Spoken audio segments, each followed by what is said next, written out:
നമ്മുടെ രാജ്യത്തിൻ്റെയൊക്കെ ഒരു വലിയ പ്രശ്നം എന്താണെന്നറിയാം? ജാതി ഒരു വലിയ പ്രശ്നമാണ്. നമ്മൾ സംസ്കാരത്തെയൊക്കെ പറ്റി പറയുമ്പോൾ നമ്മുടെ രാജ്യം അതിൻ്റെ ഈ ദീർഘമായിട്ടുള്ള ചരിത്രത്തിൽ ഇപ്പോ പലപ്പോഴും നമ്മൾ പറയാറുണ്ടല്ലോ, എന്തുകൊണ്ടാണ് ഇന്ത്യ ലോകത്തിലെ മറ്റൊരുപാട് വികസിത സമൂഹങ്ങളുമായി കമ്പയർ ചെയ്താൽ പല കാര്യത്തിലും പിറകിലേക്ക് പോയത്? എന്തുകൊണ്ടാണ്? പല കാരണങ്ങളുണ്ട്.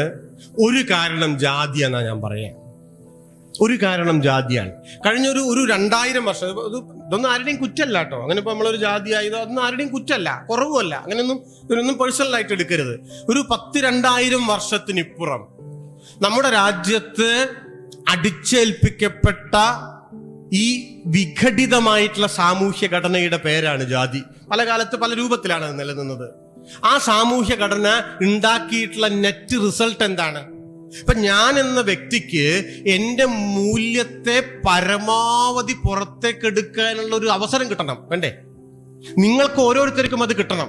അങ്ങനെ കിട്ടിയാലോ വ്യക്തികളായ നമുക്ക് നമ്മുടെ മൂല്യങ്ങളെ പരമാവധി പുറത്തെടുക്കാനുള്ള ഒരു ചാൻസ് വരും.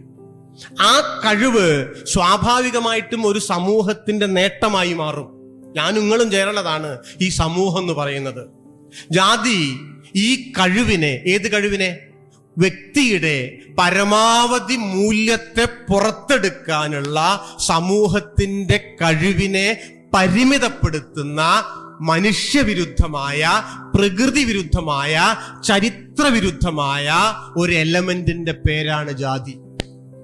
അതുകൊണ്ട് ജാതിയിൽ അഭിമാനിക്കുക എന്നുള്ളതിനേക്കാൾ അശ്ലീലമായി ഈ ആധുനിക കാലത്ത് മറ്റൊന്നും തന്നെയില്ല.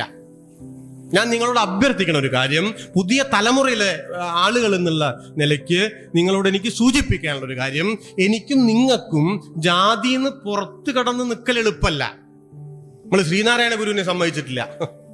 100 കൊല്ലം മുമ്പ് മൂപ്പര് പറഞ്ഞു നമുക്ക് ജാതി ഇല്ല എന്ന്.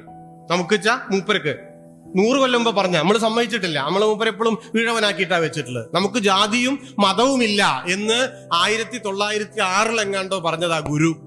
നമ്മൾ രണ്ടും സമ്മതിച്ചിട്ടില്ല. മൂപ്പരെ ഹിന്ദു ആക്കിയെന്നു, പിന്നെ ഈഴവനും ആക്കിയെന്നു. ടിവിയിലൊക്കെ വലിയ ചർച്ച നടക്കുന്ന ഒരു വിഷയമാണ്. ഇത് മൂപ്പര് പറഞ്ഞെന്നോ നമ്മുടെ സംശയം തീർന്നിട്ടില്ല. അതുകൊണ്ട് നിങ്ങളൊരു ജാതി ഇല്ലാത്ത ആളാണ് എന്ന് പറഞ്ഞാൽ നാട്ടുകാർ സമ്മതിക്കൊന്നുമില്ല. അതുകൊണ്ട് ജാതി രഹിതരായി നിൽക്കൽ എളുപ്പമല്ല. പക്ഷേ നിങ്ങളുടെ വിദ്യാഭ്യാസം, എന്റെ ചോദ്യം ഇതാണ് കേട്ടോ, നിങ്ങളുടെ ശാസ്ത്ര പഠനം, നിങ്ങളുടെ സാമൂഹ്യ ശാസ്ത്ര പഠനം, ചരിത്ര പഠനം ഏറ്റവും ചുരുങ്ങിയത് ജാതി വിരുദ്ധരായി നിൽക്കാൻ നിങ്ങളെ സഹായിക്കുന്നുണ്ടോ? സഹായിക്കണില്ല അച്ഛാ. നിങ്ങളുടെ പഠിപ്പുണ്ട് എനിക്ക് വലിയ കാര്യമൊന്നുമില്ല കേട്ടോ. സിംപിളി പറയാണ് ഞാൻ.